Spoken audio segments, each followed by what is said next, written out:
modules later. Think about it.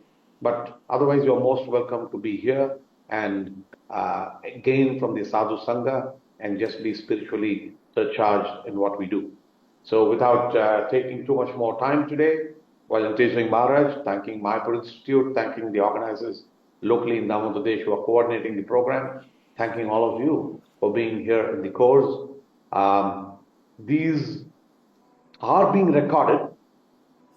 They're not going to be published out, but in case some of you have lost some part of it and you want to review it, refresh, the recordings can be passed on to you. So having said that, thank you, Maharaj. We welcome you to Damodar Pradesh and we welcome you to take us through to Upadesh Amrita in the few classes that you will be taking us through. Thank you. His Holiness Bhakti Vighna Narasimha Swami Maharaj ki Jai. Srila Prabhupada ki Jai.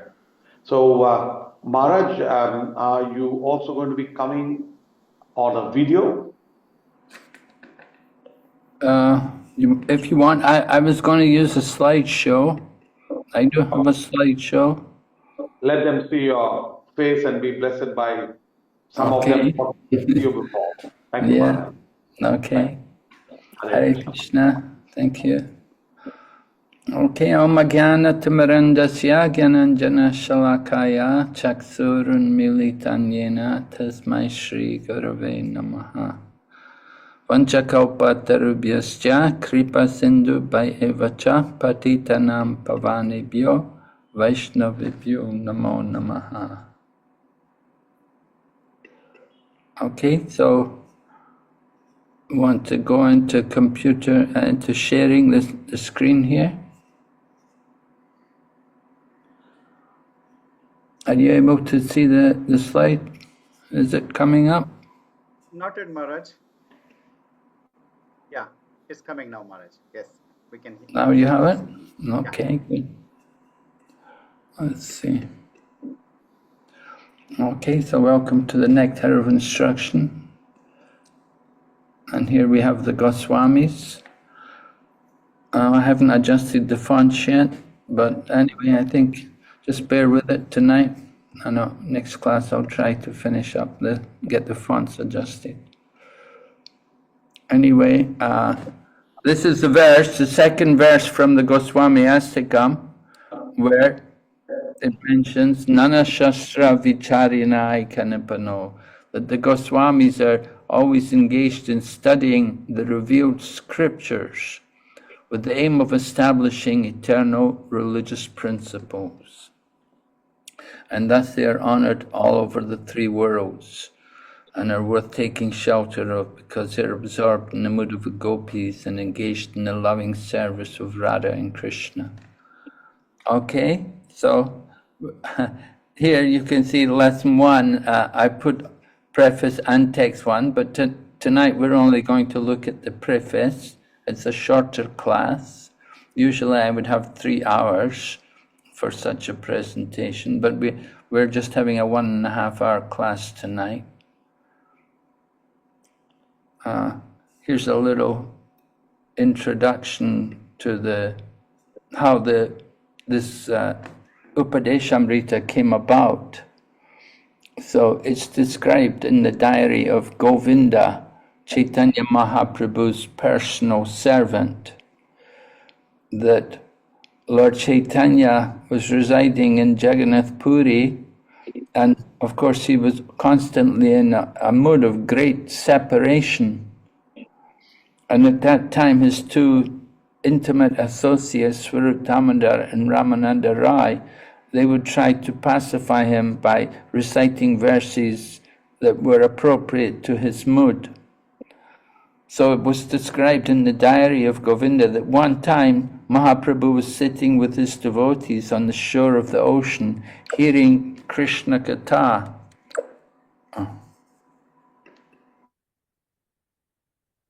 And seeing the dense grove of trees lining the shore of the ocean and the sand dunes, remembrance of Govardhan Hill and the Yamuna River, with the many beautiful gardens and groves situated on her banks, sprang up inside him. Then he began weeping in separation from Krishna, When his excitement subsided and he became peaceful, he instructed the assembled devotees in a soft, sweet voice.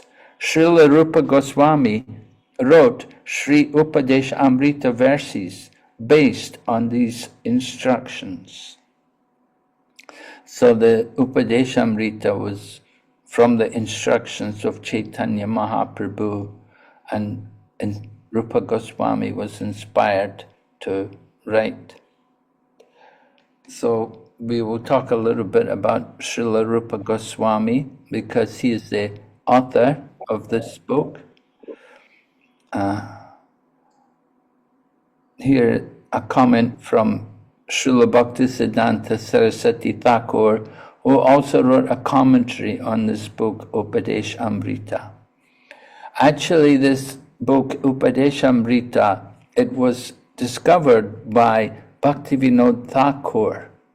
Bhaktivinoda Thakur had gone to Vrindavan, and he had the opportunity to go through a very respectable Vaishnava's library. And when he went through the library, at that time he came across the Upadesh Amrita written by Srila Rupa Goswami. So Srila Bhaktivinoda Thakur became very excited and ecstatic. He said, this is a wonderful boon for the devotees.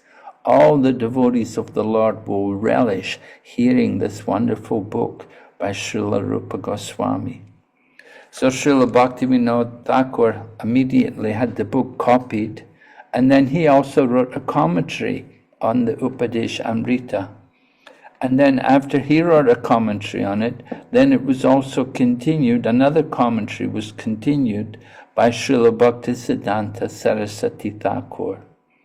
Of course, Bhaktivinoda Thakur and Bhaktisiddhanta Saraswati, their father and son, so they were often together. Bhaktisiddhanta Saraswati Prabhupada spent a lot of time with Bhaktivinoda Thakur. And under the inspiration of Bhaktivinoda Thakur, he also wrote his commentary. So he says in his commentary, Rupa Goswami collected the essence of all the instructions of Sri Chaitanya Mahaprabhu and offered it as a gift to the genuine sadhakas. Sadhakas. So we're all sadhakas.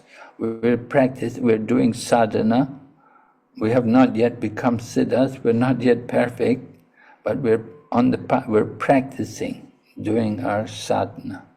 And this book, Upadeshamrita, is the essence of the teachings of Chaitanya Mahaprabhu.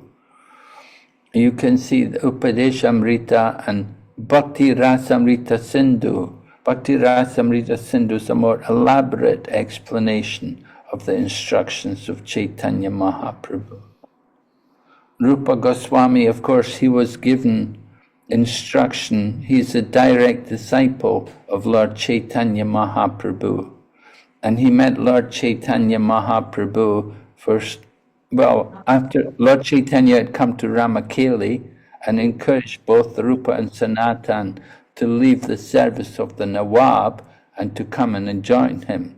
So Sanatan could not immediately leave, but Rupa did leave, and Rupa Goswami met Lord Chaitanya at the at Prayagraj, at the junction of the Yamuna and the Ganga.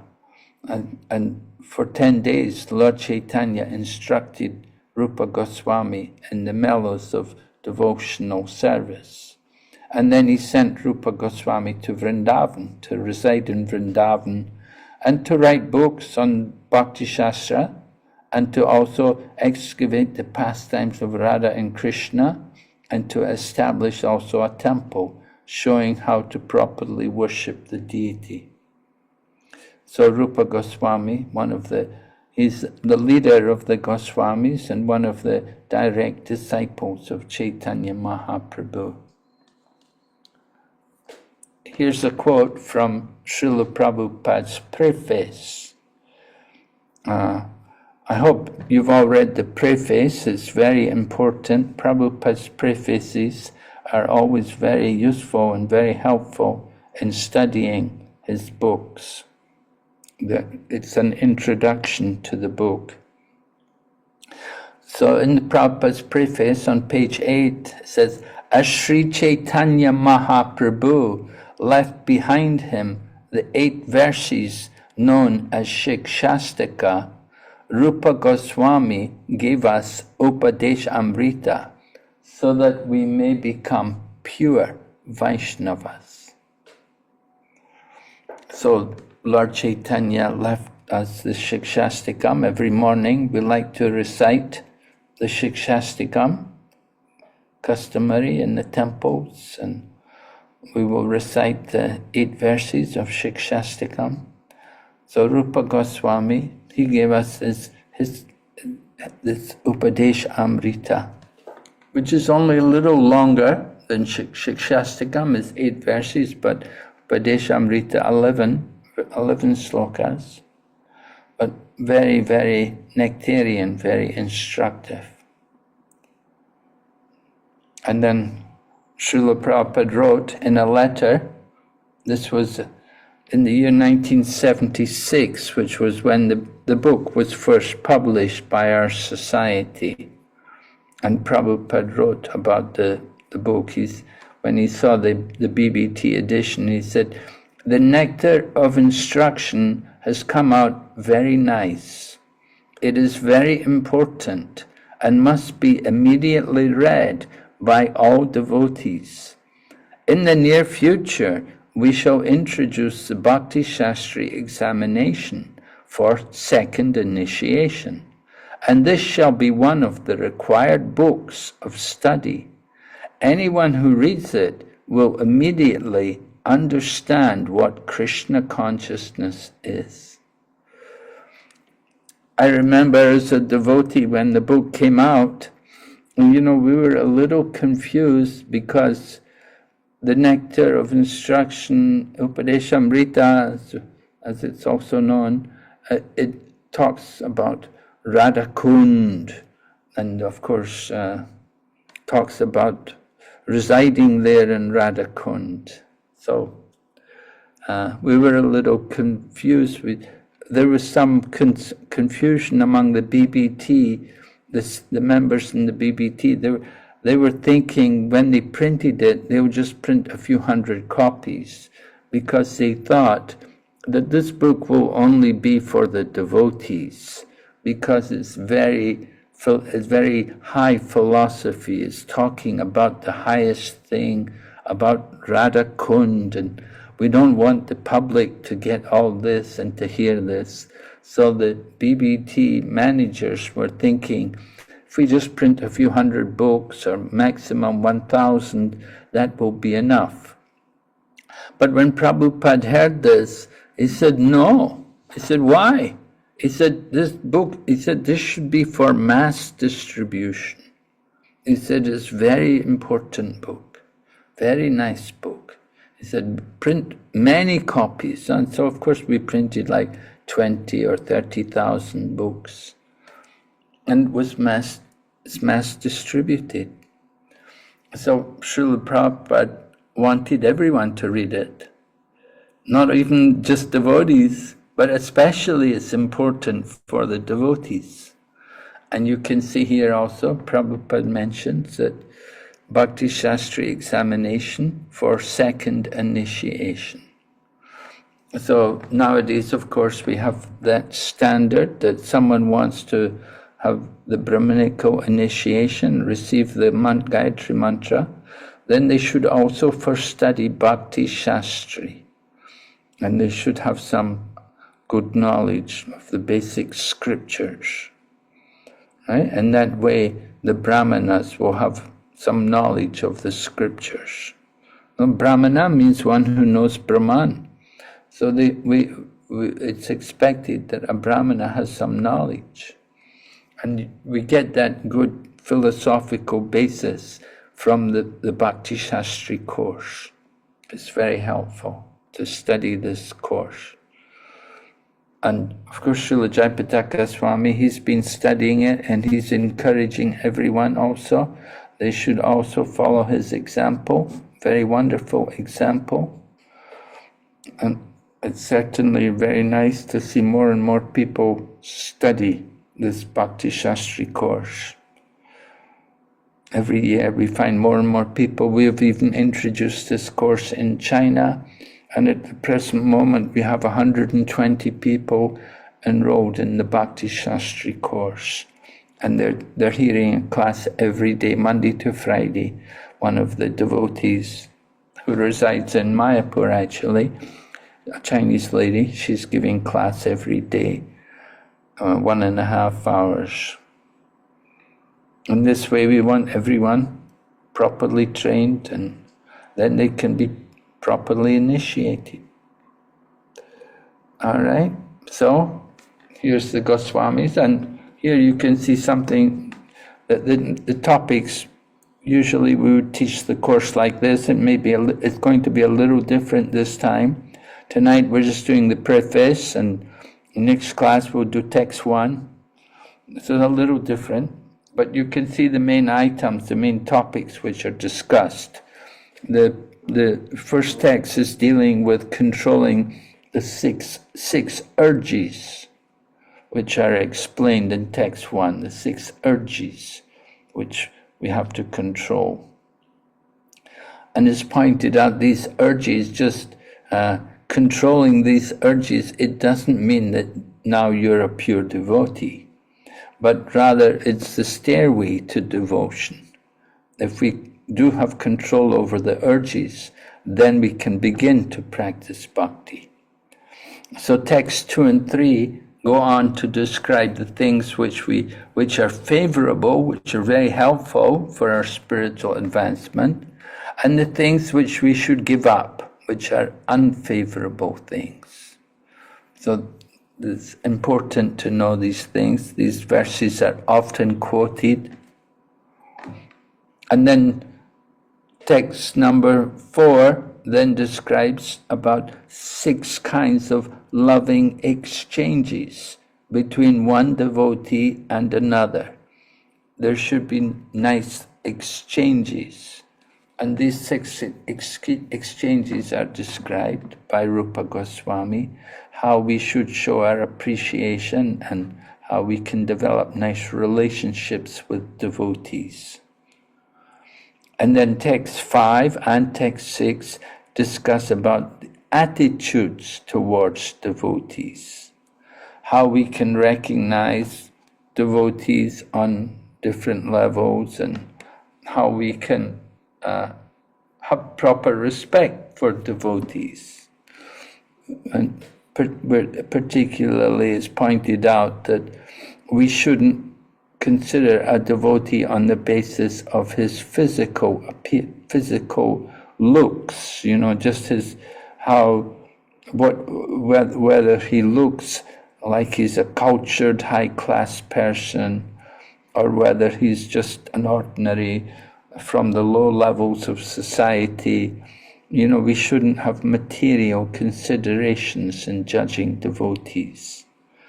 So this is very helpful for us to understand, to correct our attitude, our thinking about making judgments about advanced devotees, about who's advanced and who's not.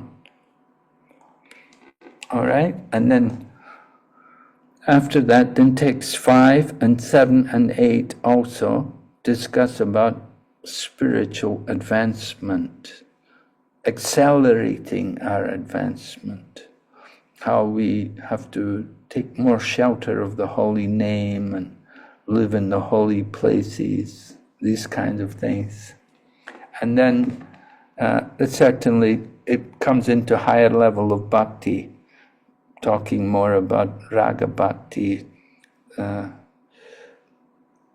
first 5-6 verses are dealing with sadhana bhakti, but then we come more to raga bhakti, and then texts 9, 10, and 11, the highest stages and the conclusion, where Rupa Goswami describes about the perfection of Krishna consciousness and how we should go and reside at Radhakund these kind of things. So this is the subject matter. Sometimes people, of course, become attracted. They read in the final text about one should go and live in Radha Kund, and sometimes you get neophyte devotees want to go to Radha Kund.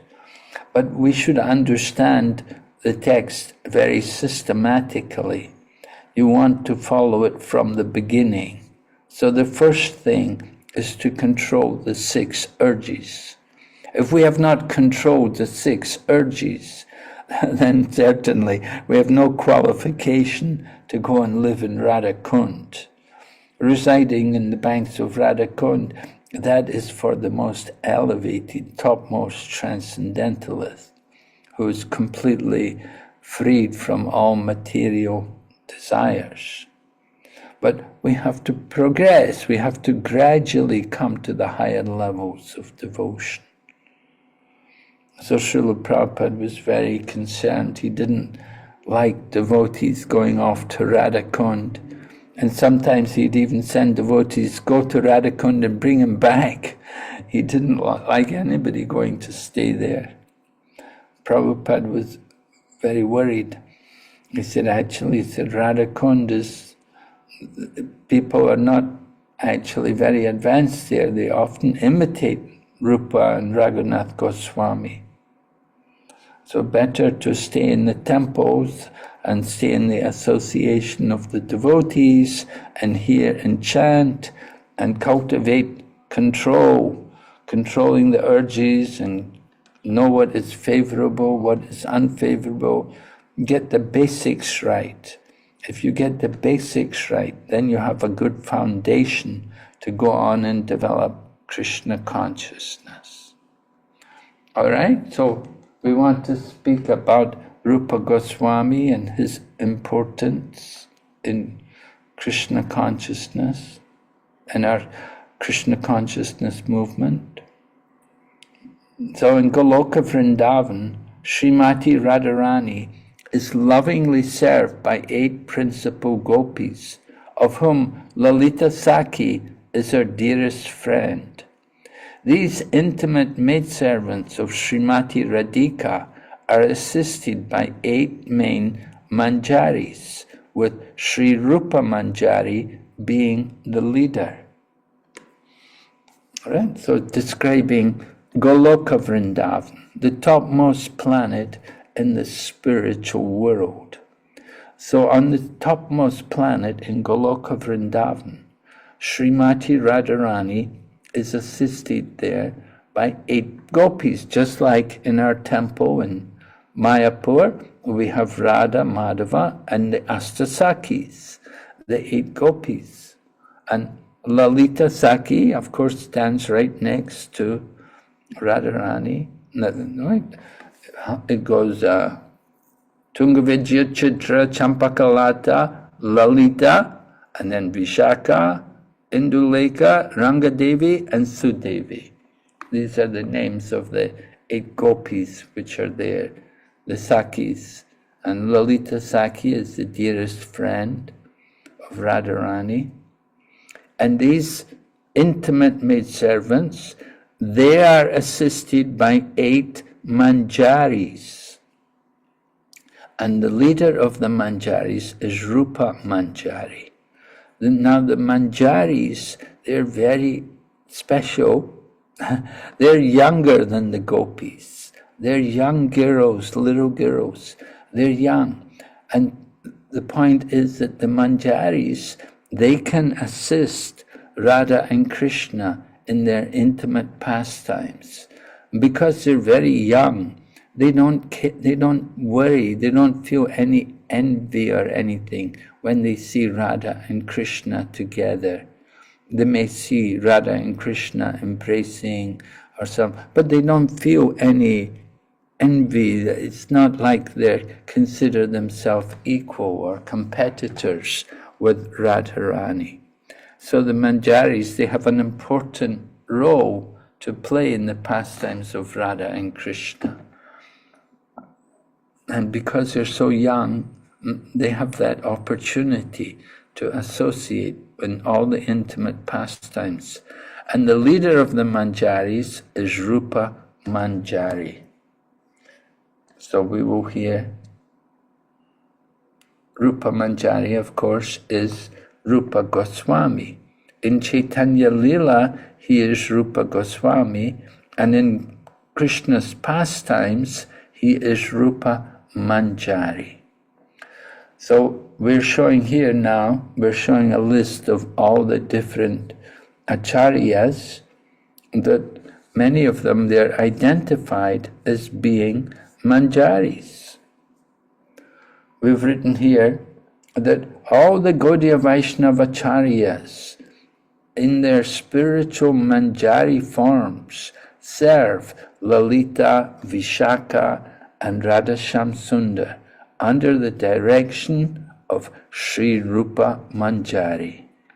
And Sri Rupa Manjari is none different from Srila Rupa Goswami. Right? In Chaitanya Lila, he is Rupa Goswami. But in Goloka Vrindavan, Rupa Goswami becomes Rupa Manjari. So here's a list of the spiritual forms of prominent Gaudiya Vaishnava acharyas. And you can see Bhaktisiddhanta Saraswati Thakur, he is identified as being Nayana Manjari, and Bhaktivinoda Thakur is Kamala Manjari, like Narottam Das Thakur, Kamak Manjari, like all the different acharyas, they're recognized in this way. Sanatan Goswami, the elder brother of Rupa, he's Labanga Manjari.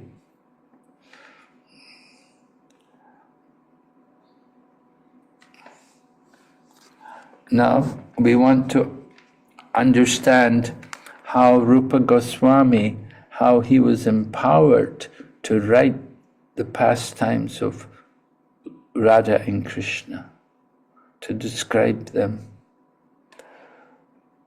So, before the creation of the cosmic manifestation, the Lord enlightened the heart of Lord Brahma with the details of the creation and manifested the Vedic knowledge. Right? We say, Tenhe Brahma Hridaya Adikavaye. The Lord imparted the Vedic knowledge into the heart of Lord Brahma.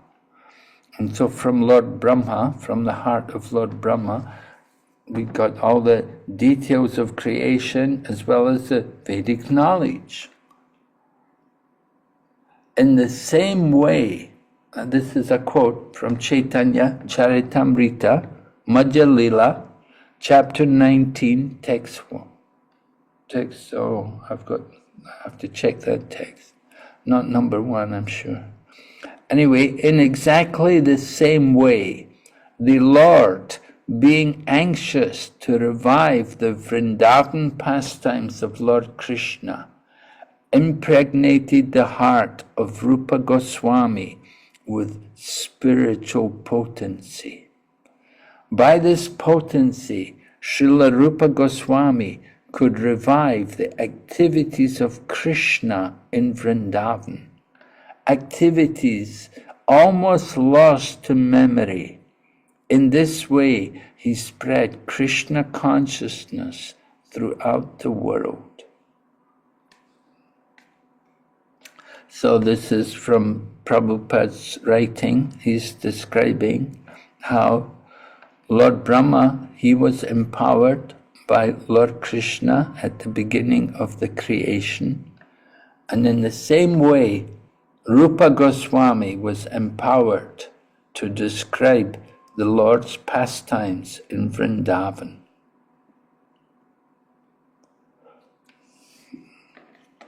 So Rupa Goswami describes the activities of Lord Krishna in Vrindavan. And very, very important contribution to the Vaishnava philosophy, to give everyone the opportunity to hear about the pastimes of Lord Krishna and the activities of Krishna in Vrindavan. And how did he get that? He was empowered by the Lord himself, by Chaitanya Mahaprabhu. You could say Chaitanya Mahaprabhu empowered him.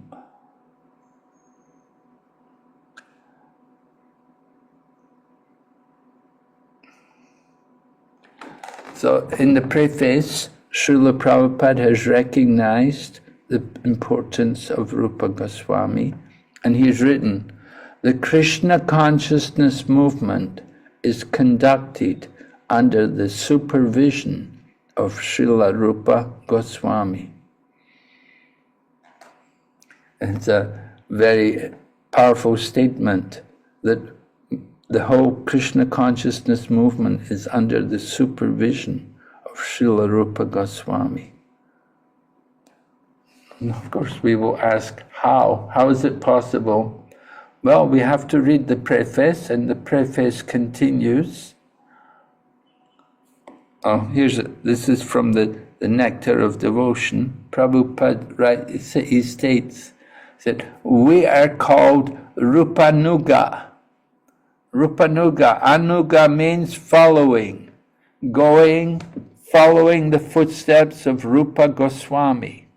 So, as Rupa Goswami is following his predecessor, Chaitanya Mahaprabhu, we have to follow our predecessor.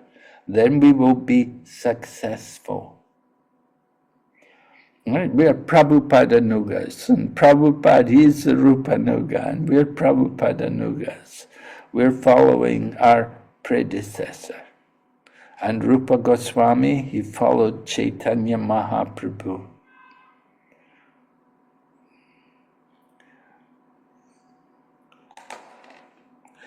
When we offer our respects to some of the acharyas, we recognize them. We recognize their qualities in relation to Srila Rupa Goswami. Here you can see the prayer to Bhakti Vinod Thakur. Namo Bhakti Vinodaya Satchidananda Namane Gora Shakti Swarupaya Rupanuga Varayate. We offer our obeisances to Satchidananda Bhakti Vinod, who is the transcendental energy of Sri Chaitanya Mahaprabhu. He is a strict follower of the Goswamis, headed by Srila Rupa Goswami. Right? Gora Shakti Swarupaya, he's empowered with the transcendental energy of Lord Chaitanya, and Rupanuga Varayati. He follows Rupa Goswami. So Srila Rupa Goswami has given us a lot of instructions, for example, about renunciation, Nirbandha Krishna Sambandhe Yukta Vairagya Uchate. That real renunciation is utilizing everything in the service of Krishna, not for sense gratification. So Rupa Goswami also glorified Chaitanya Mahaprabhu, Namo Mahapadanaya Krishna Prema Pradayate, Krishnaya Krishna Chaitanya Namane Gaur Devishe Namaha. He described Lord Chaitanya Mahaprabhu as being the most merciful of all of Lord Krishna's incarnations, because he's distributing to everyone love of God, love of Krishna, Krishna Prem. So these are, Rupa Goswami is such a exalted personality. He has given us so much, and we're often, sometimes we forget how much indebted we are to this personality, Rupa Goswami, that he has contributed so much to us. And here you can see the prayer offered to Bhaktisiddhanta Saraswati Prabhupada. Madhurya Ujjvala Premaja Shri Rupanuga Bhaktida Shri Gora Karana Shakti Vigrahaya Namastate. Translation: I offer my respectful obeisances unto you, personified energy of Sri Chaitanya Mahaprabhu's mercy, who delivers devotional service enriched with conjugal love of Sri Sri Radha and Krishna, coming exactly in the line of revelation of Srila Rupa Goswami. So you can see how much importance we give to Srila Rupa Goswami, that all of our acharyas, they're glorified by connecting them in the line of Rupa Goswami. So their position is being described in relation to the wonderful activities of Rupa Goswami. So Rupa Goswami's position is so exalted. And you can see how he gave up everything in the mood of the Goswami, dressed in the loincloth. Okay, this is the Babaji dress. And the possessions of the Babaji, they simply have one water pot and their big bag, their beads. So very simple. He was sleeping under a different tree every night, but he was so rich in Krishna consciousness. And here's another verse, also one of the pranam mantras. There are 4 pranam mantras of Srila Bhaktisiddhanta Saraswati. Namaste Gauravani Srimurtaye Dinatarine Rupanuga Virupa Papasiddhanta Dvantaharine. I offer my respectful obeisances unto you, who are the personified teachings of Lord Chaitanya. You are the deliverer of the fallen souls. You do not tolerate any statement against the teachings of devotional service enunciated by Srila Rupa Goswami. So in this way, Bhaktisiddhanta Saraswati Prabhupada is glorified. He strictly followed Rupa Goswami, and he did not tolerate any deviation from the teachings of Rupa Goswami. So we're so fortunate. We're studying Rupa Goswami's writings, Upadeshamrita and Bhakti Rasamrita Sindhu also.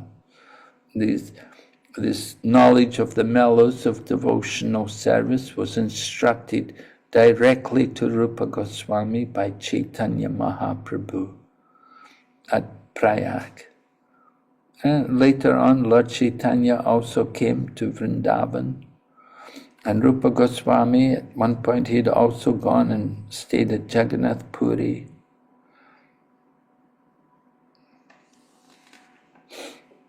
So, in relation to Srila Prabhupada and Rupa Goswami, Srila Prabhupada, of course, he was initiated in Ahmedabad, or now it's called Prayagraj. So it was in the year 1933, Prabhupada first met Bhaktisiddhanta Saraswati at Uttadanga in Calcutta. But oh, by the way, Uttadanga, we have that property now. Any of you go to Calcutta, please go and see the wonderful center at Uttadanga, which is a region in Calcutta. It's a street in Calcutta. And we have the beautiful place where Bhaktisiddhanta Saraswati Prabhupada was staying when he first met our founder Acharya, Bhaktivedanta Swami.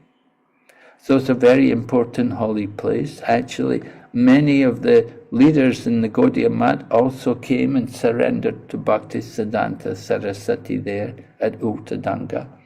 That was 1922. But Prabhupada was a householder at that time, and although he was impressed and accepted Bhaktisiddhanta Saraswati as his spiritual master, he had to move from Calcutta, and he'd gone to stay at what was then known as Ahmedabad, or is it Allahabad? I always get me Allahabad, right? Allahabad. And he was staying there. It became Prayagraj. And he had his pharmacy. He had opened his selling some medicine. Prayag Pharmacy it was called. His shop was called Prayag Pharmacy. And Srila Prabhupada was staying there. And the Gaudiya Math opened a center there. And then they came to meet people, some of the devotees, or the brahmacharis, the sannyasis. They were going meet different people, and they heard, oh, there's a nice Bengali man, nice gentleman. And they came to meet with our Srila Prabhupada. And Srila Prabhupada then remembered Bhaktisiddhanta Saraswati, and he became very eager to also go to their temple and take part in their activities. And when Srila Bhaktisiddhanta Saraswati Prabhupada came there, then he was recommended for initiation. So at Srila Prabhupada's initiation, Bhaktisiddhanta Saraswati gave him instructions, and he told him to study Bhakti Rasamrita Sindhu. And he told him this is the law book on devotional service. Srila Prabhupada used to call the Bhakti Rasamrita Sindhu as the handbook for the Krishna consciousness movement. And many temples, even today, we read it every day. It's a very important book. It's very instructive. There's so much information and so many verses are quoted there. So Srila Prabhupada was one of the very first books which he translated and commented on. Actually, Prabhupada's book is like a summary study of the Bhakti Rasamrita Sindhu, but described here as the law book on devotional service, or Prabhupada called it our handbook on Krishna consciousness. So Srila Prabhupada got that instruction, he should read it, and Prabhupada did. He took it seriously, he read it, he studied it, and he wrote wonderfully our book, The Nectar of Devotion, which it brought wonderful people into Krishna consciousness. One person I know who became a devotee just by reading The Nectar of Devotion was His Holiness Bhakti Charu Swami. He read The Nectar of Devotion and he thought it was the most wonderful book, and he decided to immediately join the Krishna consciousness movement.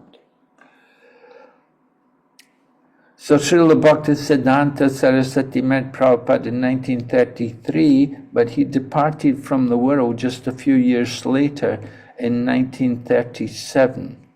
But before he departed, he told his disciples, he said, I want you all to preach the teachings of Rupa and Raghunath with all energy and resources.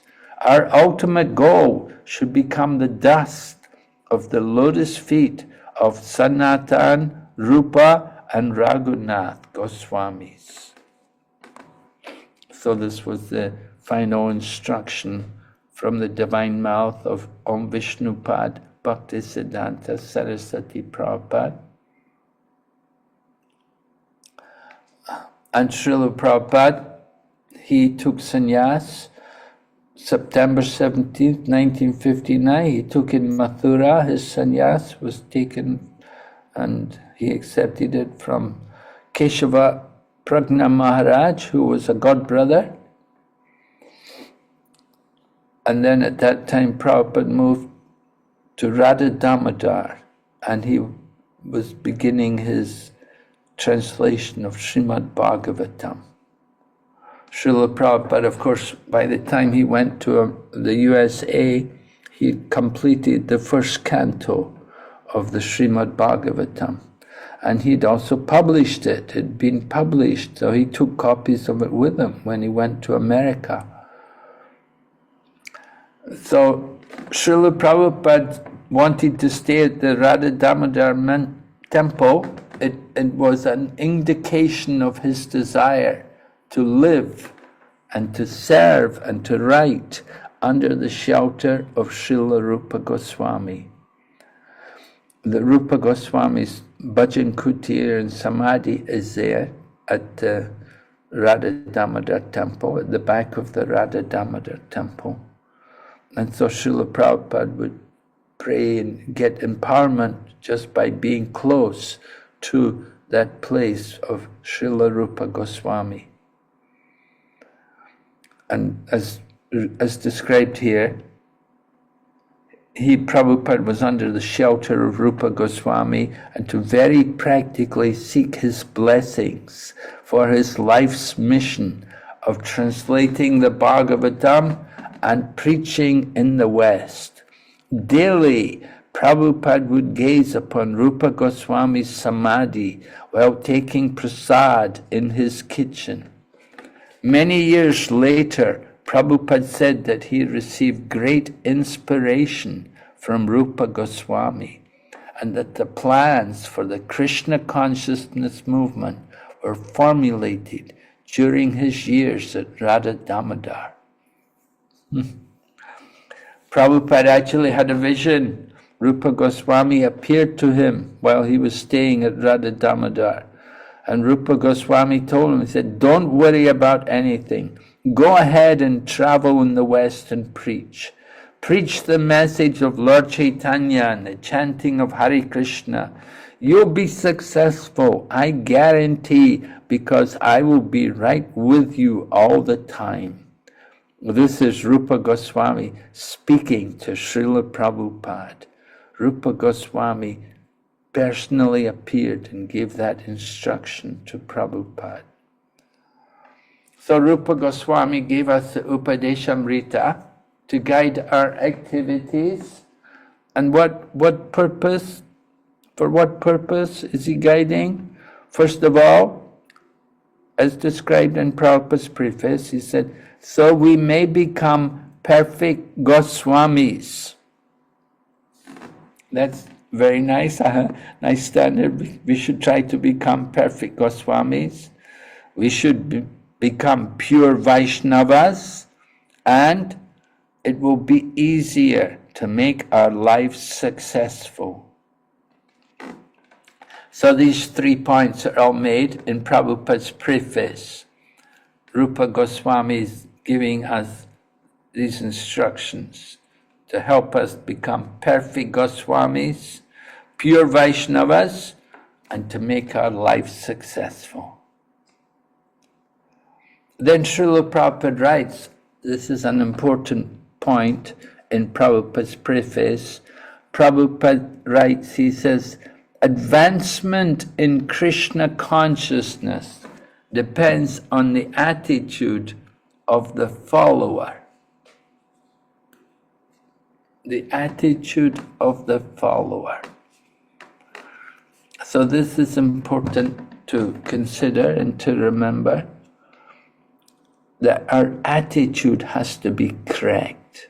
We have to have the right attitude in becoming Krishna conscious and practicing devotional service.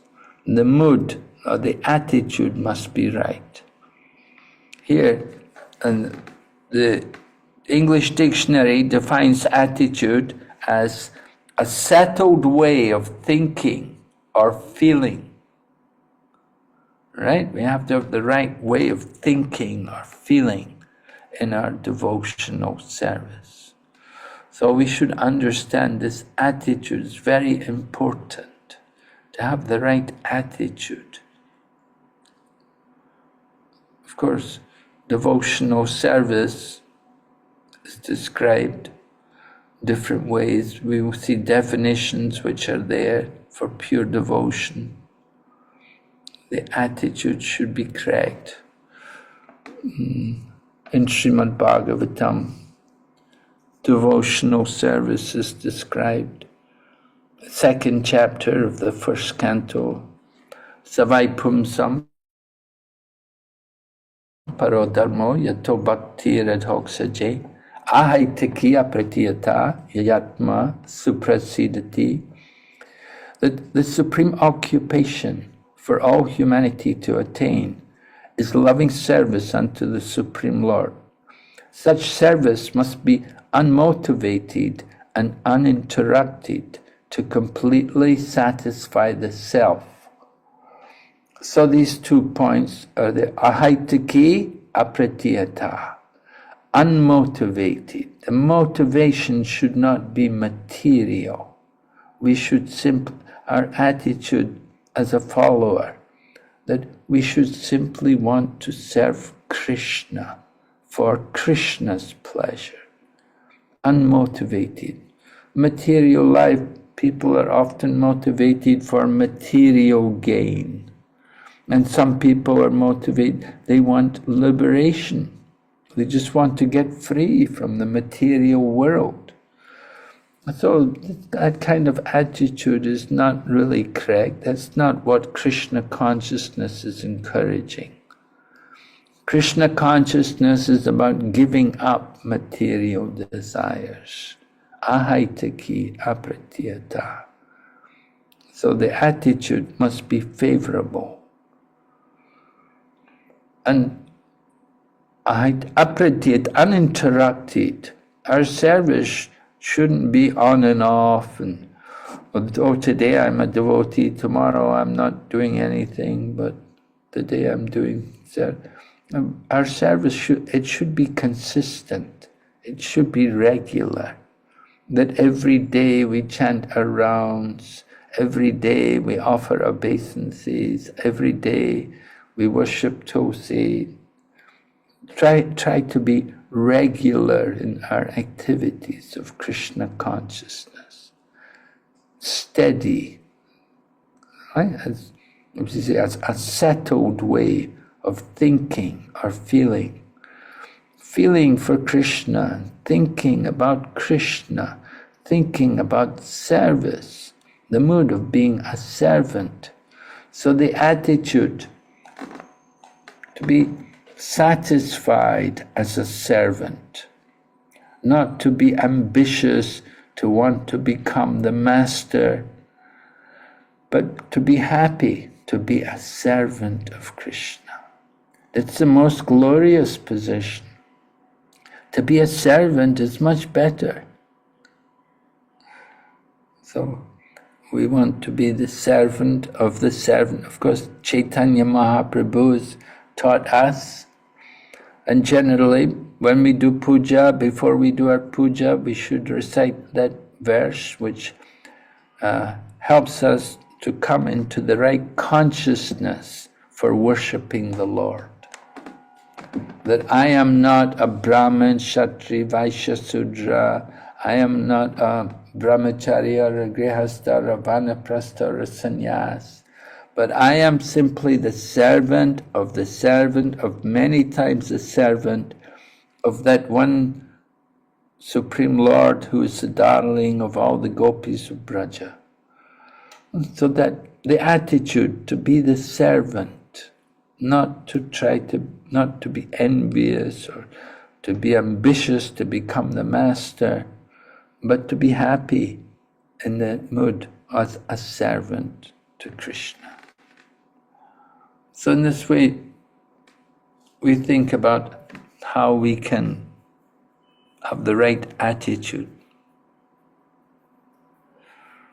So we can ask you also, how could the study of Sri Upadeshamrita help to improve our attitude in Krishna consciousness? Certainly, if we study this Upadeshamrita, it will help us to improve our attitude. But how will it help us? So, there's a clue. In the next sentence, Srila Prabhupada writes, a follower of the Krishna consciousness movement should become a perfect Goswami.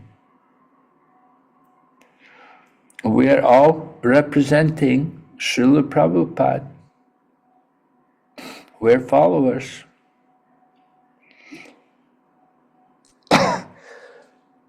And we have to follow, excuse me,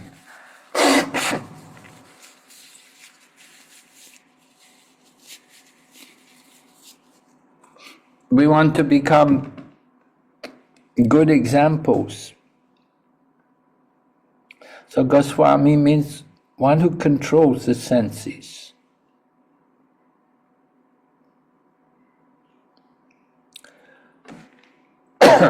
When Srila Prabhupada first gave the name Goswami, actually it wasn't the first time, but the first time he gave it in the West,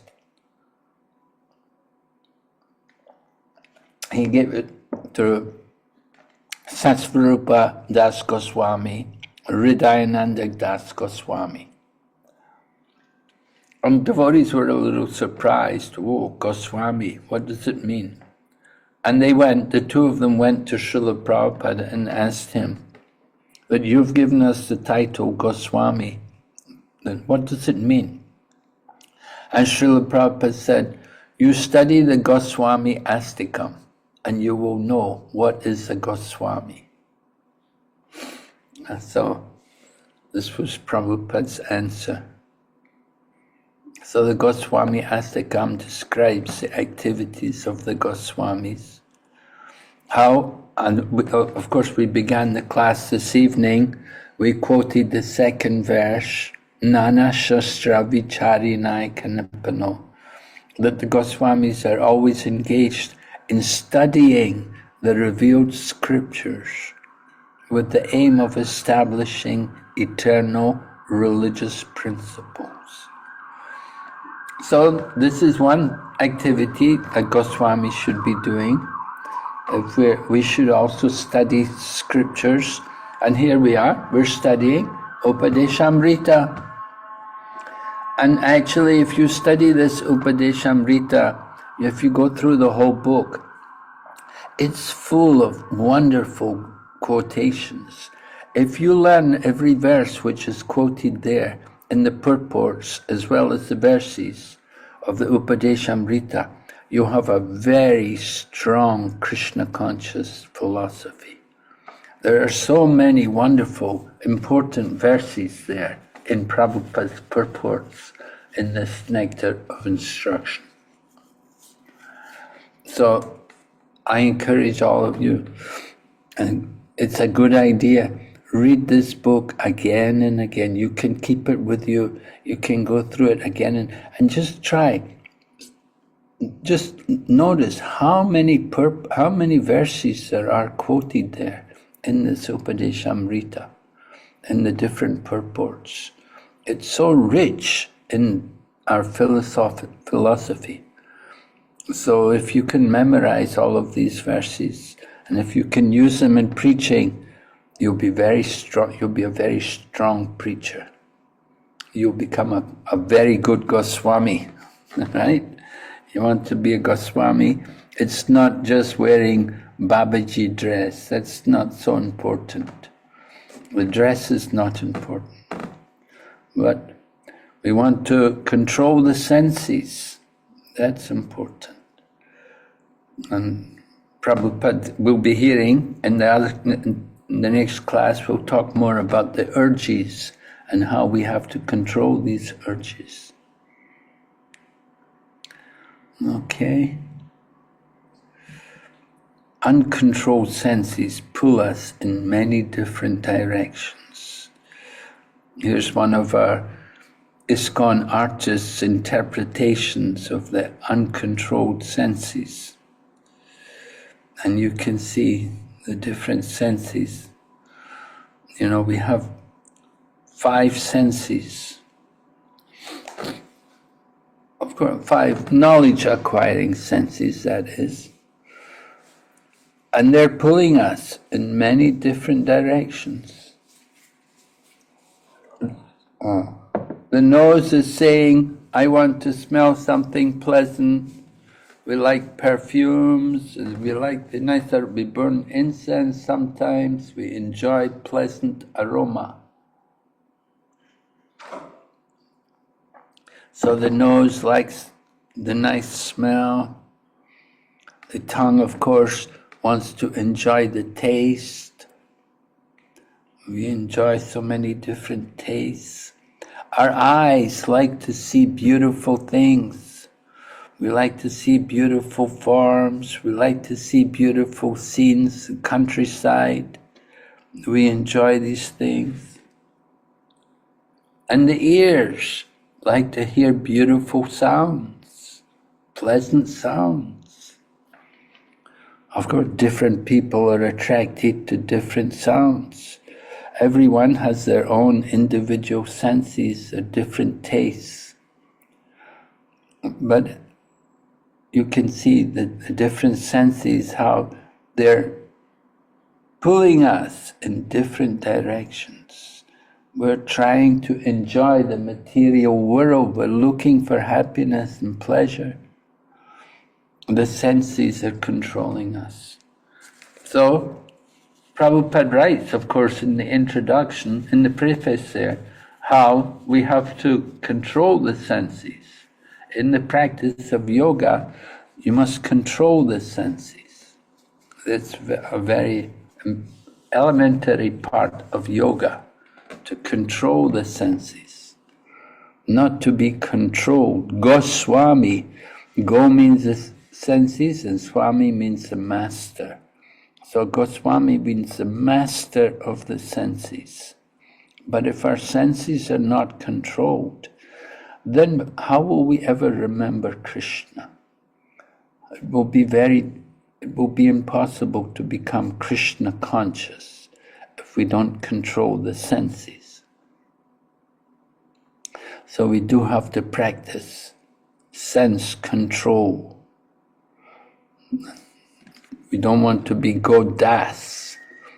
Godas means the servant of the senses, and Goswami means the master of the senses. I was saying we should become the servant, yet the servant of Krishna, but doesn't mean we should become the servant of our senses. There's a difference, right? We should be the servant of Krishna, and we want to serve also the devotees, but we should not just simply serve our senses. Serving the senses, when the senses will cause us to do things which are against the scriptures, we will perform forbidden activities, and when we perform forbidden activities, then we will get reactions, and these reactions will cause us to take another body in the material world. So this is the problem with uncontrolled senses. We will remain repeatedly in so many different bodies, birth after birth.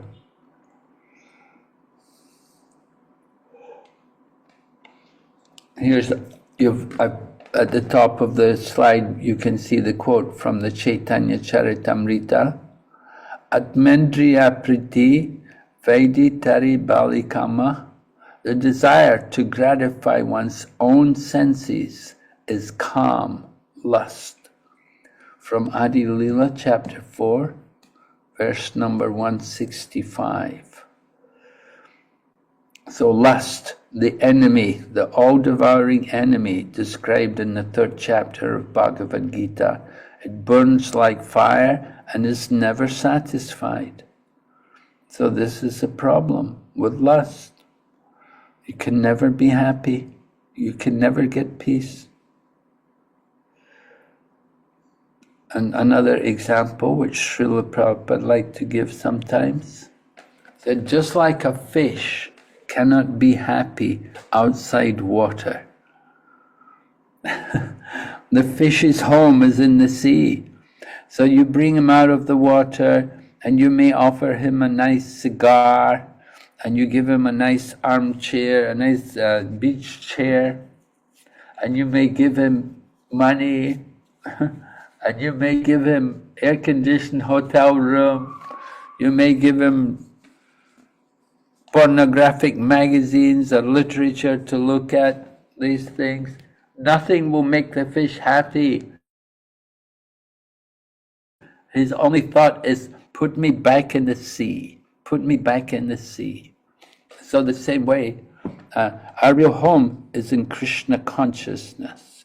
What we all actually want is to be back in Krishna consciousness.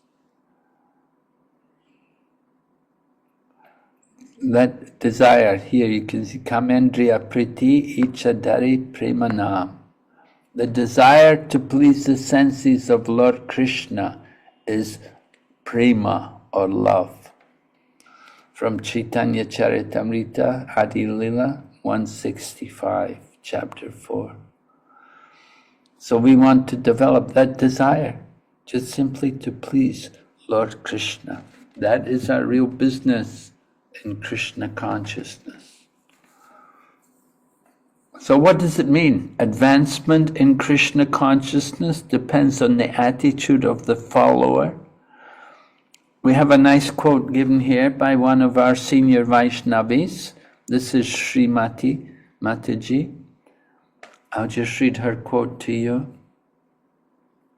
The attitude of the Gaudiya Vaishnava is antithetical to that of any other spiritual practitioner.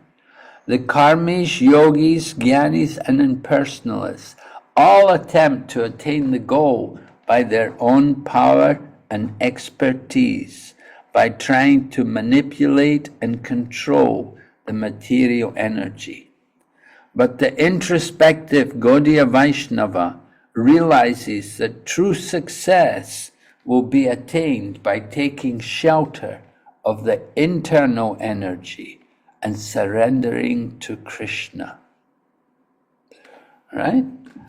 Maharaji is saying that we're different from all the other spiritual practitioners. These other so-called spiritualists, the karmis, yogis, jnanis, mayavadis, they're all attempting by their own power to control the material energy. But in our line, in Gaudiya Vaishnavas, we understand the real success is to surrender to Krishna, to take shelter of the spiritual energy. So in essence, the Gaudiya culture is one of surrender, consciously and favorably bringing the body and mind into line with the needs of the soul, depending on Krishna and his bona fide representatives in our lives. Rupa Goswami kindly and very clearly explains the practicalities of this culture of surrender in both Bhakti Rasamrita Sindhu and in Sri Upadesh Amrita. Sri Upadesh Amrita deals specifically with the attitude, the vision, and the mindset. We need to make genuine advancement in Krishna consciousness. Okay, so this is our this is the text on the preface. I'm not going to go on to text 1, that's for the next class. What we'll do now, we'll stop here and we'll ask if there's any questions.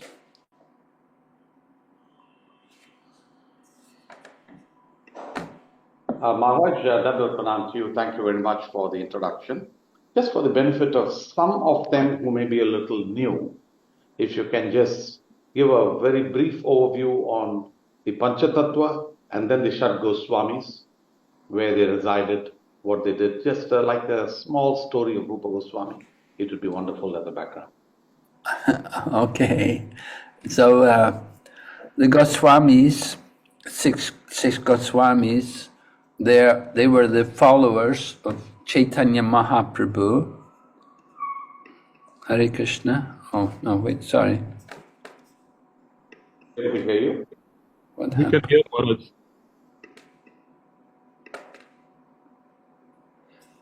Yeah. So they were the followers of Chaitanya Mahaprabhu.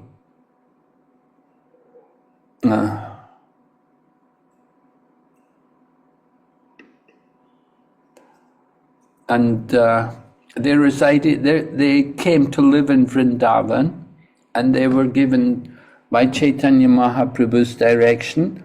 They were given the task of discovering the different places of Lord Krishna's pastimes, because Lord Krishna, he had appeared 5,000 years ago, Now the Goswamis, they were all followers of Chaitanya Mahaprabhu, who appeared some 500 years ago. So there was a big time gap between Lord Krishna and Lord Chaitanya Mahaprabhu. And Lord Krishna's pastimes had all been lost. Vrindavan was known, Govardhan Hill, no difficulty with Govardhan Hill, but other places had all been lost, and even Radhakund, nobody knew where is Radhakund. It was Chaitanya Mahaprabhu who went there and personally discovered Radhakund. So Chaitanya Mahaprabhu, we worship him along with his associates. They're called the Panchatattva, or 5 features of the Absolute Truth. Chaitanya Mahaprabhu, you can see in the picture of the Panchatattva that he stands in the center, and then his expansion is Nityananda. And we say Chaitanya Mahaprabhu is Krishna, and Nityananda is Lord Balaram, who's come to be in Lord Chaitanya's pastimes. Lord Krishna and Lord Balaram are together, and so Chaitanya and Nityananda, they're together. Krishna and Balaram come as Chaitanya and Nityananda. And then Advaita Acharya, he is the incarnation of the Lord. There are 5 features, Panchatattva, 5 features of the Absolute Truth. So Chaitanya Mahaprabhu, he is directly the form of the Absolute Truth. Lord Nityananda is the expansion. Advaita Acharya is the Lord's incarnation.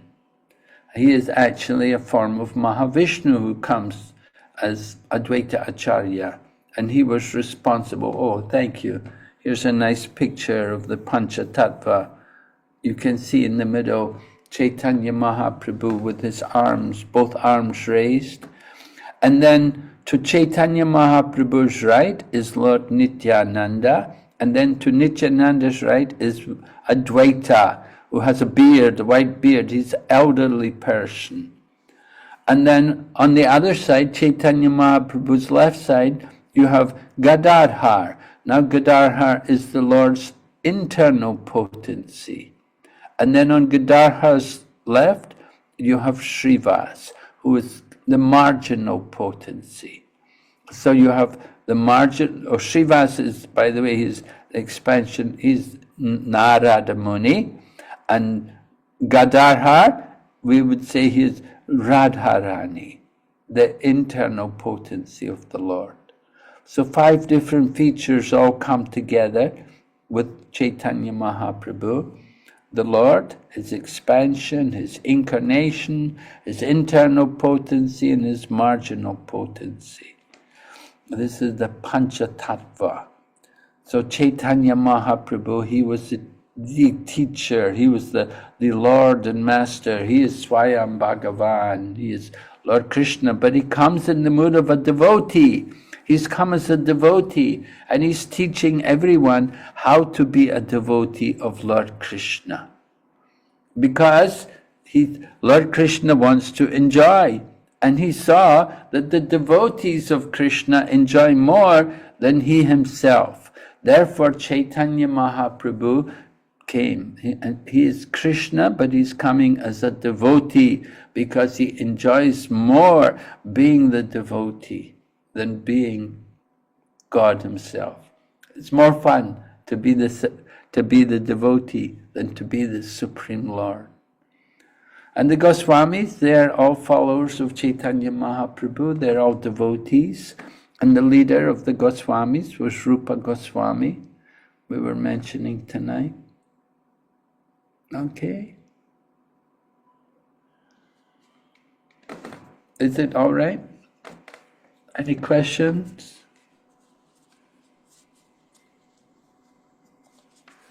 Thank you, Maharaj.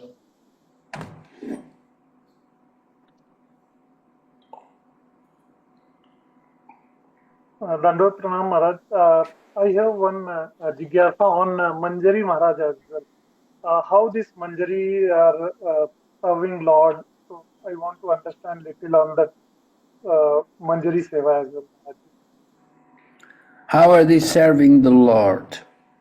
Well, they will do things like they will make the different flower garlands, and they will make pan and so on. They will bring them for the Lord. And they will make nice arrangements. They will decorate places so that Radha and Krishna can come and enjoy beautiful places. They will decorate different groves, and they will do these different, just as we would do things to try to please someone. So the manjaris, so the small young girls, they're making nice arrangements for the pleasure of the divine couple, Radha and Krishna.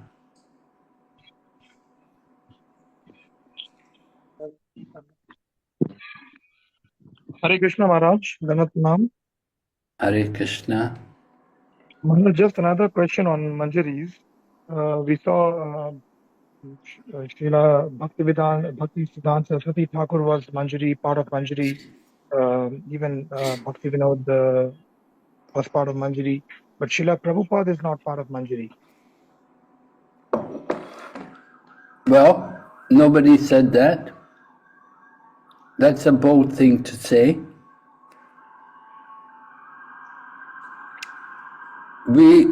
Sometimes devotees would ask Srila Prabhupada about his spiritual identity. And Prabhupada would simply say, that you don't need. You don't need that.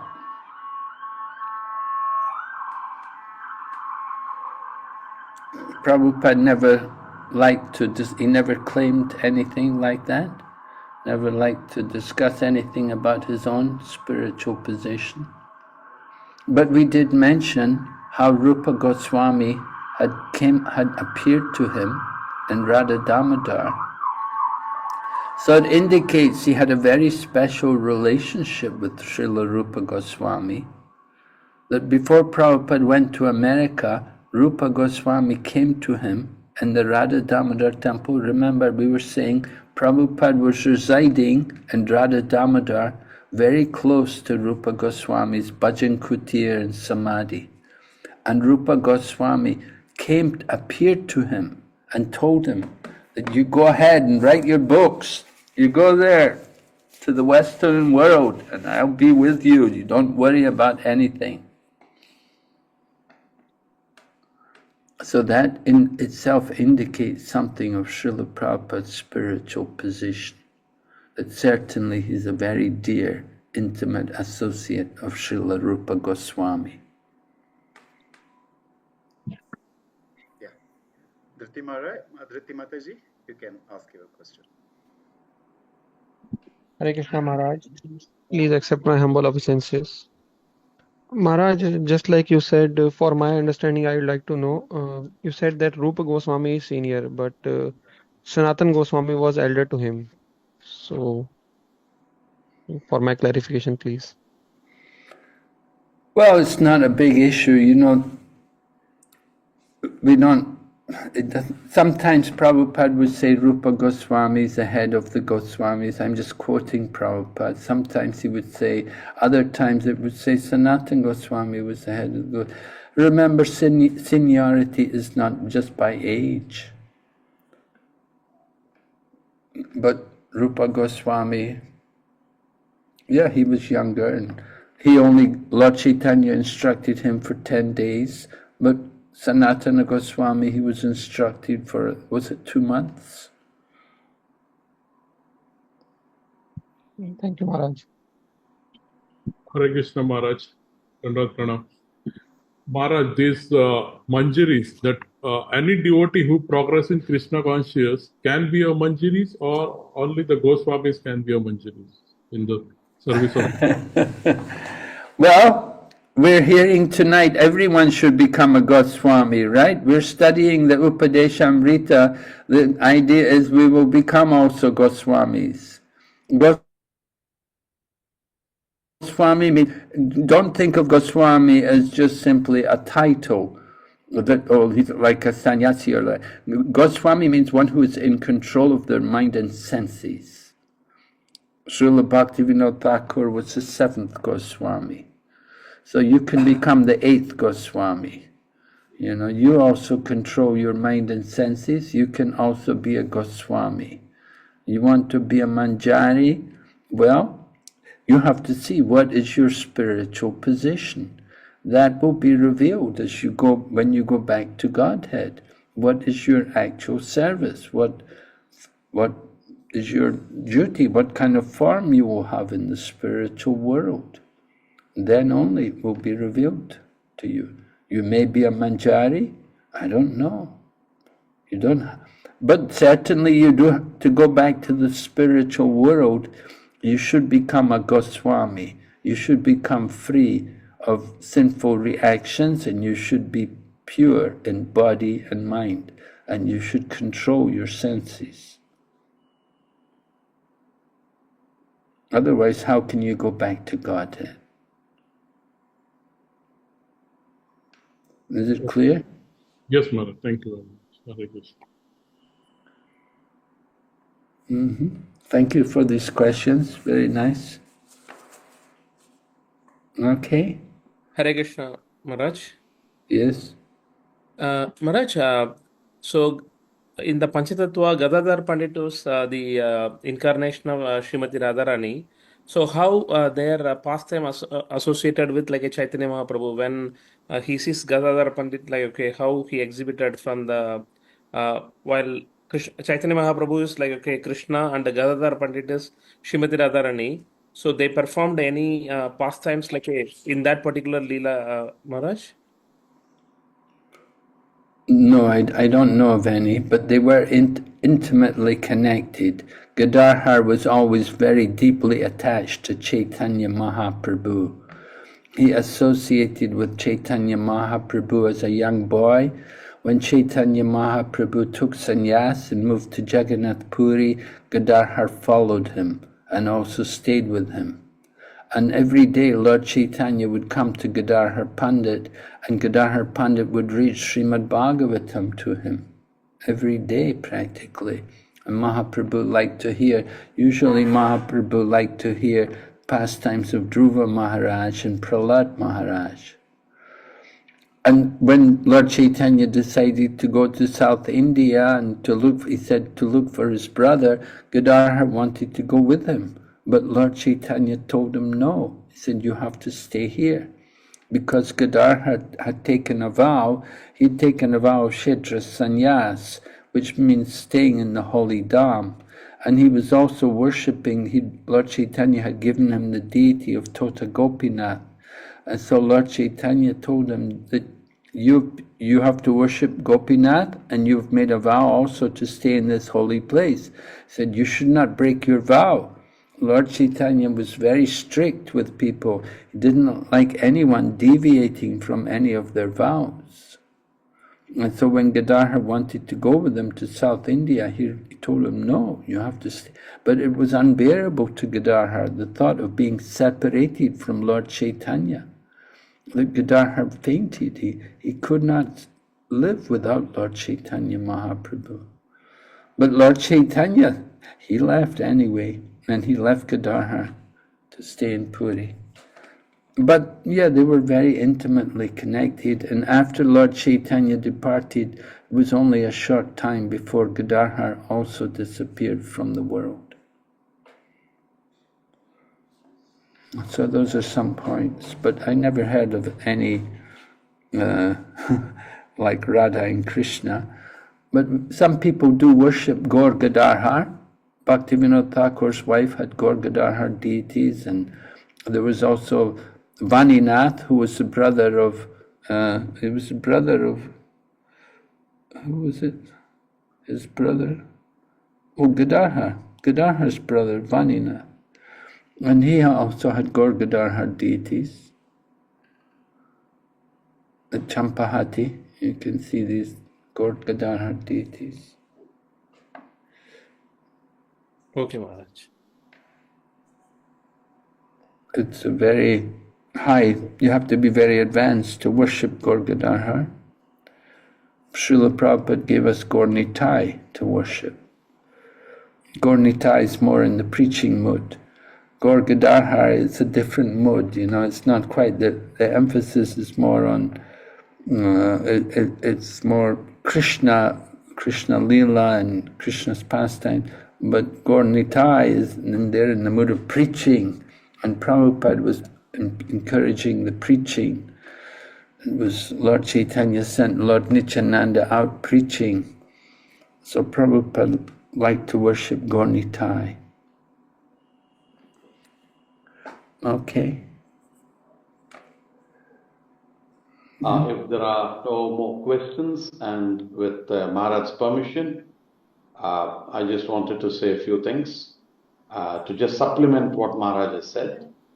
Can I have your permission, Maharaj? Yes, please, go ahead. Okay. Just I wanted to indicate the some important events and dates in the life of Srila Rupa Goswami. His appearance was in 1411 or in 1489 AD, 1489. And we know that Lord Chaitanya had appeared in 1486. So Srila Rupa Goswami's appearance is 1489. He basically came from a Karnataka background of a family, and then the family had moved into Bengal. Three brothers who are generally spoken of there are Sanatan. That is, these were names given by Lord Chaitanya to them when they met at Vrindavan. There were three brothers, and all the three brothers were very much surrendered to Sri Chaitanya Mahaprabhu. So their names were Sanatana was called, Amar Bhatta, though they had different names because they worked under the Nawab Hussain Shah. Rupa was called Santosh Bhatta, and then they had Vallabha. So Vallabha was called Anupama later. And Vallabha's son is Jiva Goswami, who being a nephew of Rupa and Sanatana is also one of the 6 Goswamis.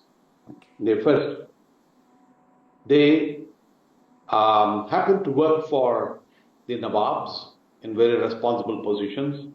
And there are a lot of stories about how they served, and they were important ministers or treasurers with the Muslim king, and how after they met Lord Chaitanya Mahaprabhu, they wanted to leave and serve Lord Chaitanya, and they had to do a lot to get to resign, to submit a resignation letter and to be relieved. They had a lot of difficulty, and so they had to, in a very secretive way, leave and move and leave the service of the Muslim rulers of those days. The first meeting of Rupa Goswami happened in Ramakeli, and that happened when he was 25 years of age in 1514. And later on, in 1516, they met Sri Chaitanya Mahaprabhu again, and they got Siksha from Chaitanya Mahaprabhu, specifically Rupa Goswami, in Prayag, Allahabad, and then they also made a trip to Vrindavan. He traveled to Nilachala from Vrindavan at the age of 28 in 1517, and later on, he had the opportunity to get a beautiful deity of Sri Radha Govinda Deva, who manifests from the hill named Gomatila, and that was when he was 46 years of age in 1535. And he wrote extensively. He wrote the Bhakti Rasamrita Sindhu in 1545, and then he continued to serve, and both the brothers, Sanatan and Rupa, served Lord Chaitanya Mahaprabhu. And after the passing away of Srila Sanatan Goswami in 1558, within a month, Srila Rupa Goswami also disappeared. Now, the normal lifespan that we say the Prakrita lifespan is 69 years. It is also said that there was a Grihastha lifespan of 27 years and he lived in Vraja for 42 years. And besides the Radha Damodar Mandir is a Samadhi and tomb and Bhajan Kutir, and our dear Srila Prabhupada. Rupa Goswami was also called Rupa Goswami Srila Prabhupada, and our dear Srila Prabhupada, A.C. Bhaktivedanta Swami Srila Prabhupada, also, when he took sannyas, and just before launching the Krishna conscious movement, he really spent a lot of time at Sri Radha Damodar Mandir. So that's also very, very important.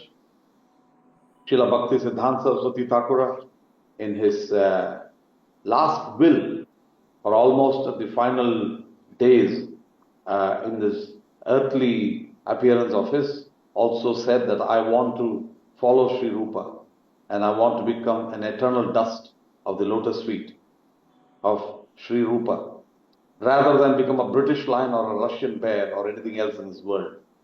So he was always thinking about Rupa, and so he was always wanting to follow in the footsteps of Rupa Goswami. And as Maharaj said, this is a preaching movement, and therefore Srila Rupa Goswami gave us also this Upadeshamrita, and Srila Rupa Goswami also, when he met Chaitanya Mahaprabhu, he also wrote this famous verse, Namo Mahavadanyaya Krishna Prema Pradayate Krishnaya Krishna Chaitanya Namne Gauratvishe Namaha. And Chaitanya Mahaprabhu also, in the presence of Lord Chaitanya, he quoted it, and then all of the others heard it. I read that he's somebody who's supposed to have completely understood the purpose and the teachings of Lord Chaitanya, and so Lord Chaitanya Mahaprabhu spent a lot of time giving him siksha, and that is also one of the reasons why, even though, as Maharaj was saying, just age is not the seniority, because he knew the entire purport, and Chaitanya Mahaprabhu gave him direct instructions. We also followed Rupanuga. If we emulate, we try to follow Sri Rupa Goswami. So, in addition, Maharaj did talk about these various verses. We do have another 15 minutes to go. I don't want to hold Maharaj, but then I thought we'd take this opportunity to quickly just recite all the 11 verses once, that I would request Jagwan Prabhu to share the 11 verses on screen, so we can just quickly recite these 11 verses. And the first 4 verses are very, very important verses, which are worth memorizing. Even as a part of the Bhakti Shastri, there is some memorization of verses required, and the first 4 verses are very important to memorize. They can be used very often as you preach, and it's a lesson for oneself.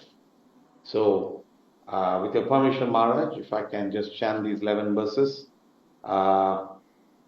Apart from the 4 verses, not all the verses are very easy to chant though, but we will try to chant these verses. If you can just be there with me for a few minutes. Yeah, so expand the size of it. So make the screen a little bigger. Thank you. Okay. So will you all just repeat after me? And I've also given to Jagwan Prabhu a full recitation of these 11 verses. At least you can hear them during the period when you are studying the Nectar of Instruction. But mandatory 4 verses are something that you have to learn to clear this module of Sri Upadeshamrita. So if you can repeat after me on this particular verse, please. Vacho vegam manasakrodha vegam.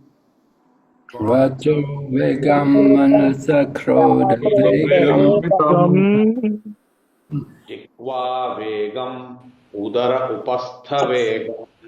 Jiva vegam udaropastha vegam.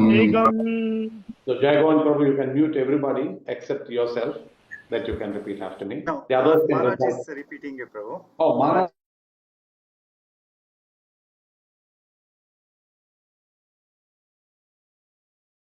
I think Jai Govinda, you muted Srila Prabhu.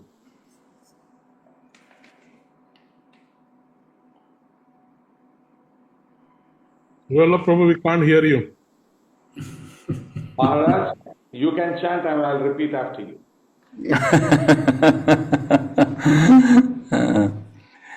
Atyahara prayasascha Atyahara prayasascha prajalpo niyamagraha prajalpo niyamagraha jana sangascha lovyam cha janasangascha laulyam cha sadbhir bhaktir vinashyati shadbhir bhaktir vinashyati utsahan nischayadharyat utsahan nischayadhairya tat karma pravartanat tattat karma pravartana sangatyagat sato vrite sangatyagat sato vritte sadbhir bhakti prasiddhyati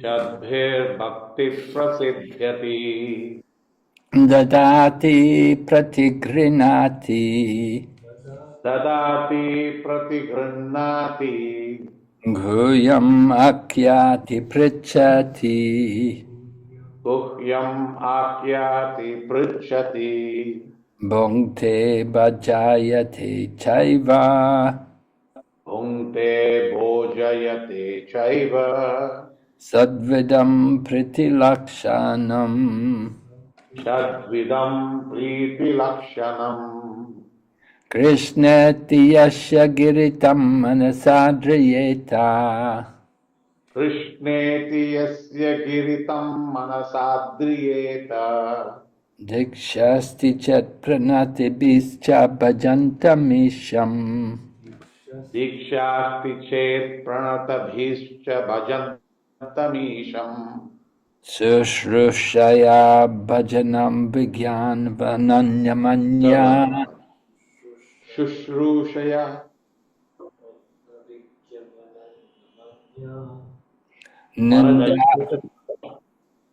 Nandati shunyam ridam ipsita sangalapya Nindadishunya hridamipsita sangalabdhya Draste svabhava janiter vaputascha dosher Dishte svabhava janite vapushascha doshe Na prakritadvam miha bhakta janasya pashyat Na prakritatvam iha bhakta janasya pashyet Gangam vasam nakalo budbuda pena panka Gangam bhasam nakalu budbuda pena panke Brahma dravadvam apagacchati niradharmai Brahmadravatvam apagacchati niradharmai Syat Krishnanam charitadi sitapya vidya Tyat Krishna nama charitadi sitatya vidya Ito patapta rasanasya narochikano Pito patapta rasanasya narochikadu Kinvadarad anudinam kalosaiva sajasta Kintvadarat anudinam kalushaiva jushta Swadvikramad bhavati tadgadamulahantri Vadvikramad bhavati tadgatamulahantri Tannamarupa charitadi sukirtanano Tannama rupa charitadi sukirtananu Smrityo kramena rasana manasi niyojya Mrityo kramena rasana manasi niyojya Tistan braje tadanuragi jananugami Tishta Tishtan vrajetadhanuragi jananugami. Kalam nayad akilam iti upadesha saram. Kalam nayet akilam iti upadesha saram. Vaikuntanas janito varamadupuri tatrapi rasotsavat. Vaikunta janito vara madhupuri tatrapi rasotsavat. Vrindaranyam udarapani ramana tatrapi govardhana. Vrindaranyam udara pani ramanat tatrapi govardhanaha.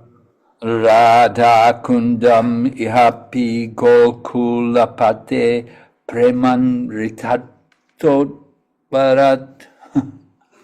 Radha kundamihapi gokulapate premamrita planava plavanat. Koryad asya virajato giritate sevam vivekti naka. Kuryadasya virajato giritate sevam viveki nakaha. Karmibhya parito hare priyataya vyaktim vayayor janinas. Karmebhya parito hare priyataya vyaktim yayognyaninaha. Tebhyo jnana vimukta bhakti parama premaika nistastata. Tebhyo jnana vimukti bhakti paramaha premaika nishtastataha. Tebhyasta pashupala pankajas drashas tabhyopi saradhika. Tebhyasta pashupala pankaja drishas tabhyopi saradhika. Preshta tadvad iyam tadiya sarasitam nashrayat kam kriti. Preshta tadvadiyam tadiya sarasi tam nashrayet kriti. Krishna yochai pranaya vasati preyastibhyo piradha. Krishnasyochai pranaya vasatihi preyasibhyopi radha. Kundam chashya munibir abitas tadrig eva vyadai. Kundam chasya munibir abhitastagrgeva vyadhai. Yat praster apyalam asuklabdyam kim puner bhakti bhajam. Yat preshtairapyalam asulabham kim punar bhakti bhajam. Tat premidam sakridapi sa snanatura vishkaroti. Tat premedam sakrudapi saraha snatur avishkaroti. Hare Krishna Maharaj. After the first initial 5 or 6 shlokas, they become double size of shlokas. And so that is why do not get afraid. Just the first few shlokas is what you need to learn. And we have just another few more minutes. Jai Govind Prabhu, please put the shloka again. The first shloka I want them to pick up for the day today.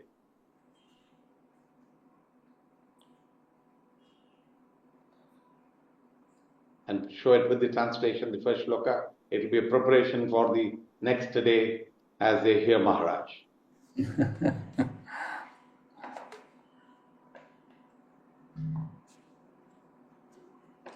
Okay, repeat after me. Vacho vegam. Vacho vegam. Manasakroda vegam. Manasakroda vegam. Jihva vegam. Jivavegam Udara upasthavegam. Udaropastavegam Etan vegan. Etan Vegan Yo vishaheta dhiraha. Yo Vishaheta Diraha Sarvam apimam. Sarvam Apimam Prithivim sasishyat. Pritivim Sashashyat. Just keep that on. I'm not going to second verse. I read the meaning once and then I get back to the shloka. A sober person who can tolerate the urge to speak, vacho vegam, manasaha, the mind's demands, and krodha vegam, the actions of anger, jihva vegam, the urges of the tongue, udara upastha, belly and genitals. It's qualified to make disciples all over the world. So just get back to the shloka, please. I repeat full lines. Kindly repeat after me 3 times if you don't mind, every one of you. Maharaj, I am shy when you repeat after me. Jagavan Prabhu, you repeat after me, please. Yeah. Maharaj, do you have a class tomorrow morning? Well, no, I arranged. I did my China class this afternoon. It was recorded because it would be 3 o'clock in the morning. Okay. Okay. So I don't have a class tomorrow morning. Okay. Thank you, Maharaj. Just can the rest of you, other than Maharaj, repeat after me the shloka once more. Okay? Repeat 3 times after me. Yeah. Vacho vegam manasakrodha vegam. Vacho vegam manasa krodha vegam. I'll tell once more, repeat it 3 times, please. Vacho vegam manasakrodha vegam. Vacho vegam manasakrodha vegam. Vacho vegam manasakrodha vegam. Vacho vegam manasakrodha vegam. Jihva vegam udaropastha vegam. Eva vegam udrapasthavegam. Jihva vegam Udaropastha vegam. Jihva vegam udaropastha vegam. etan vegan yo vishaheta dhiraha. Etan vegam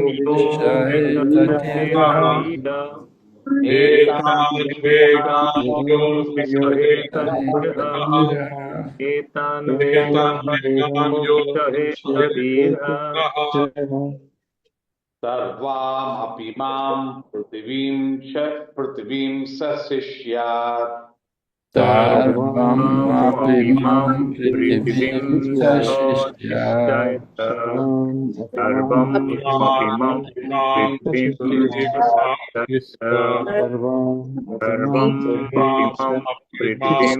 Sashishyat.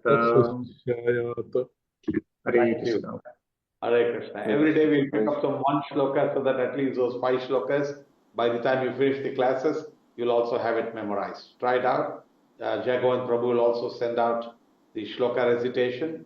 So at least the 4 shlokas or the first 6 shlokas are not very difficult. You can pick up, try it out. I would like to personally thank His Holiness Bhakti Vighna Narasimha Swami Maharaj for taking us through as a preface today. Today was only preparatory, but the 2 more sessions that Maharaj is going to take, at least this session, the next session he's going to take, is very, very useful, and the next few shlokas are very, very, very important.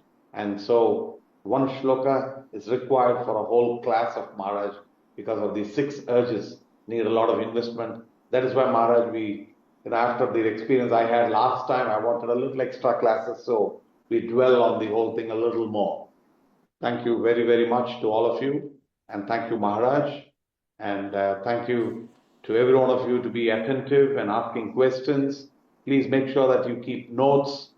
I would also request Maharaj to share the presentation and any other slides that I have also from a very beautiful book that I got will also be shared. I will share the slides from some of these important aspects also over to all of you. Thank you very, very much. Thank you, Maharaj. Vansha kalpatrubhyascha kripa sindhubhyeva Vaishnavebhyo namo namaha. Thank you, Maharaj. Thank you, Srila Prabhu. Hare Krishna. Hare Krishna. Hare Krishna. Yeah, devotees, 10:30. Srila Prabhu, can we arrange a personal session on Wednesday if possible? If Come again? on Wednesday, maybe we can arrange, in 607. If some Maharaj being here.